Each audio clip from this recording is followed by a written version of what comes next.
Selamat pagi Puan Aida Najwa dan juga kepada rakan sekumpulan saya iaitu Irfan, Aisyah dan Fit. Saya Tawani Iswaran, anak lelaki Nagi Iswaran, nombor matrik 295929.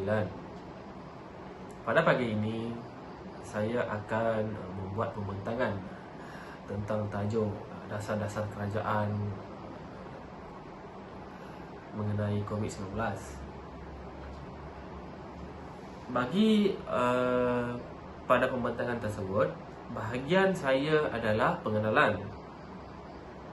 Pertamanya saya ingin mengucapkan berterima kasih kepada Puan Aida Najwa kerana memberi peluang untuk saya membuat pembentangan pada pagi ini, dan juga kepada rakan sekumpulan saya iaitu kerana mereka sangat memberi sepenuh komitmen bagi menjayakan tugasan kumpulan pada pembentangan ini. Pertamanya, saya nak menerangkan tentang apakah itu dasar kerajaan, yang bilakah dasar kerajaan perlu diguna, dan apakah kepentingan dasar kerajaan. Pertamanya,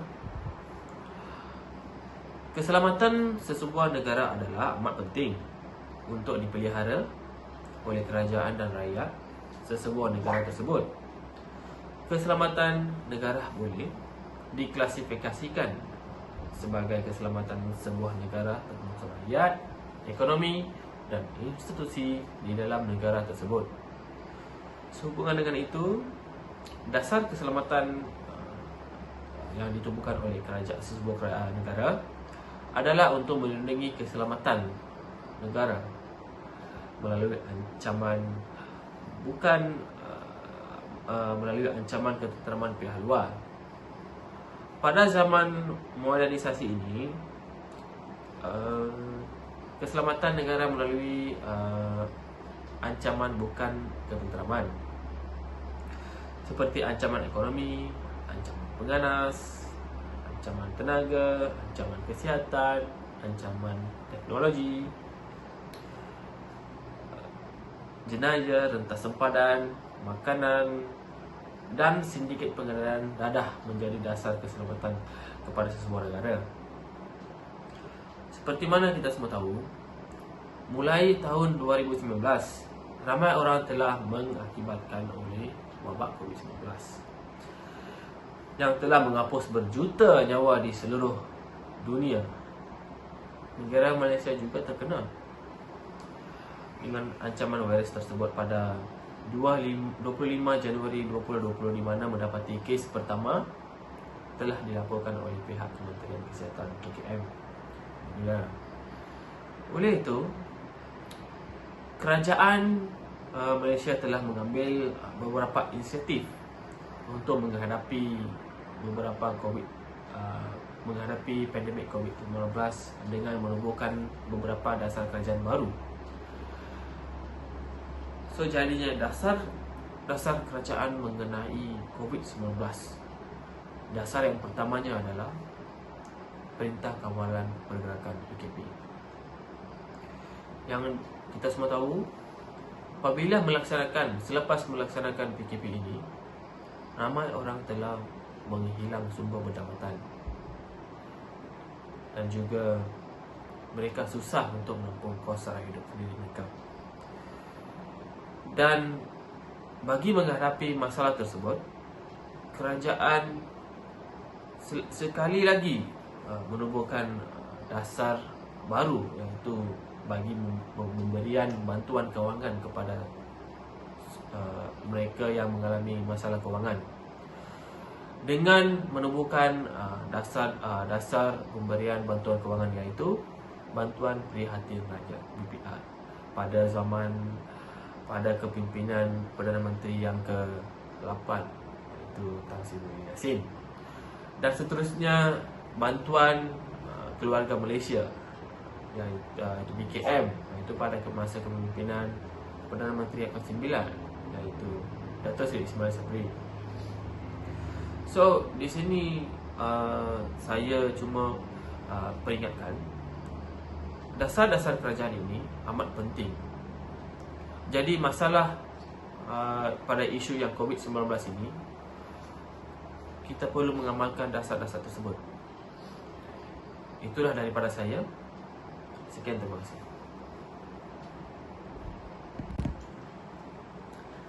Assalamualaikum dan salam sejahtera. Saya Muhammad Syamil Irfan bin Muhammad Suhaimi.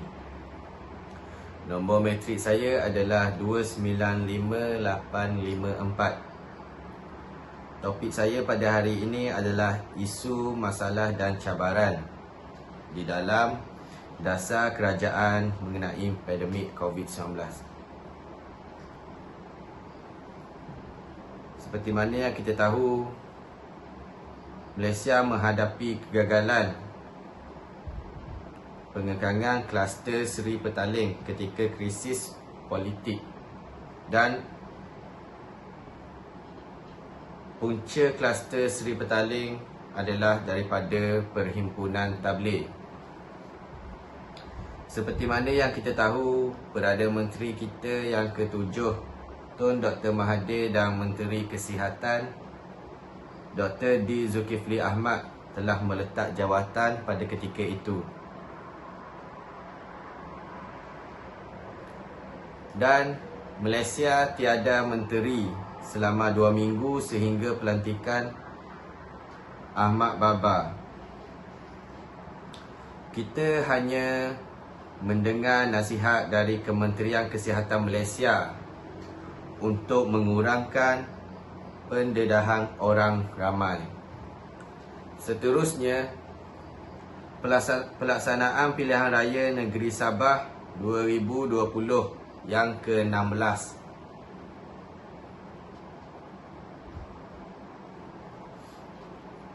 Dengan pilihan raya Negeri Sabah yang ke-16 tersebut pada tahun 2020 telah menyebabkan kes semakin menaik pada 26 September pada tahun itu. Selain itu, Malaysia telah diisytiharkan darurat pada 2021 dan dikuatkuasa pada 10 Ogos tahun 2021.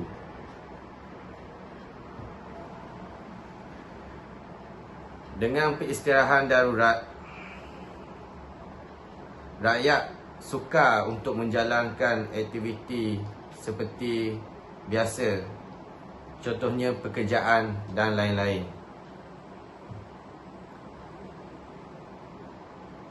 Tujuan darurat adalah strategi kerajaan mempertahankan kerusi dengan tidak mengadakan pilihan raya,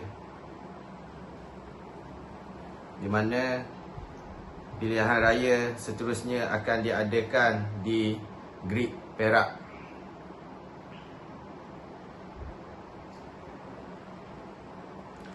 Akhir sekali adalah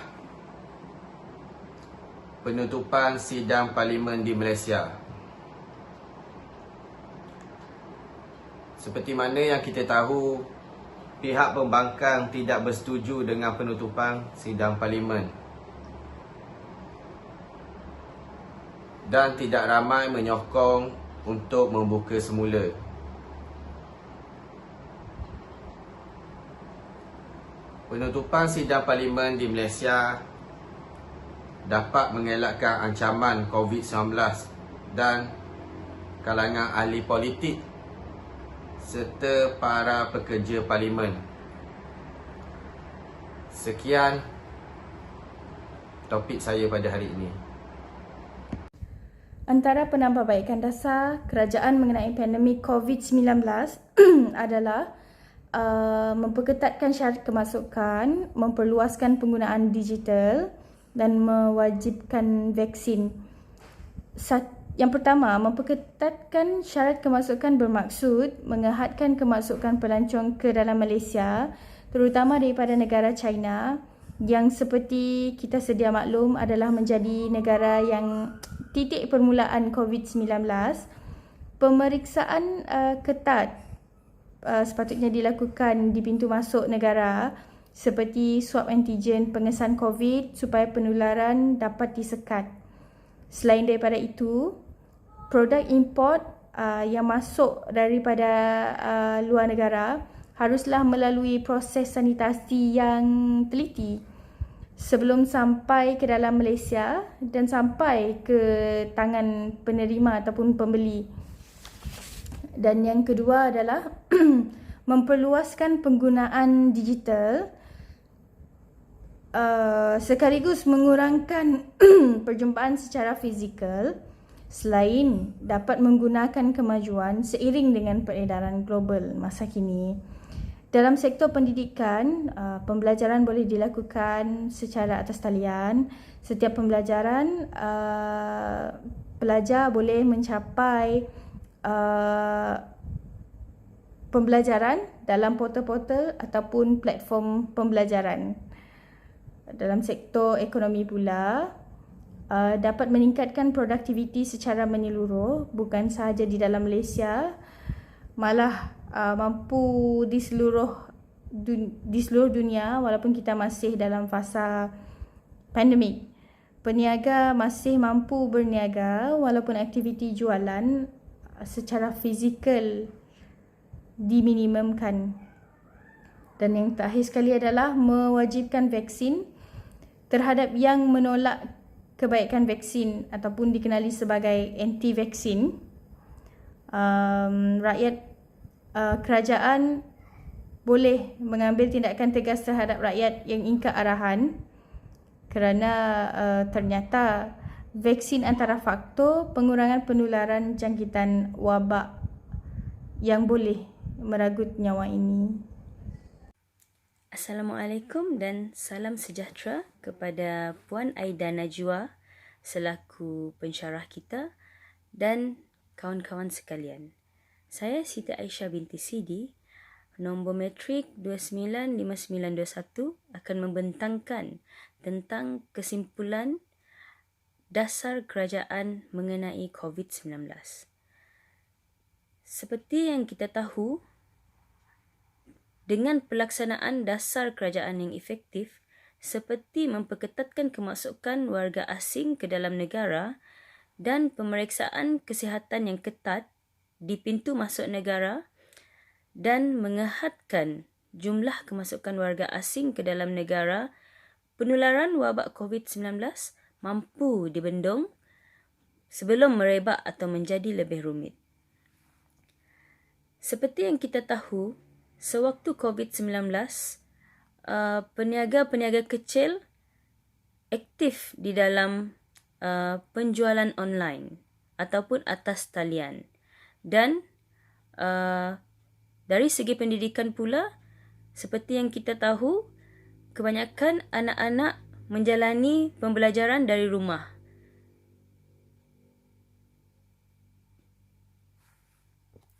Perkara seperti ini memerlukan internet yang kuat. Jadi, secara kesimpulannya, kerajaan perlulah menambah menara pancar dengan lebih banyak, menambah lebih banyak menara pancar komunikasi untuk membantu peniaga-peniaga kecil untuk menjana ekonomi dan sistem pembelajaran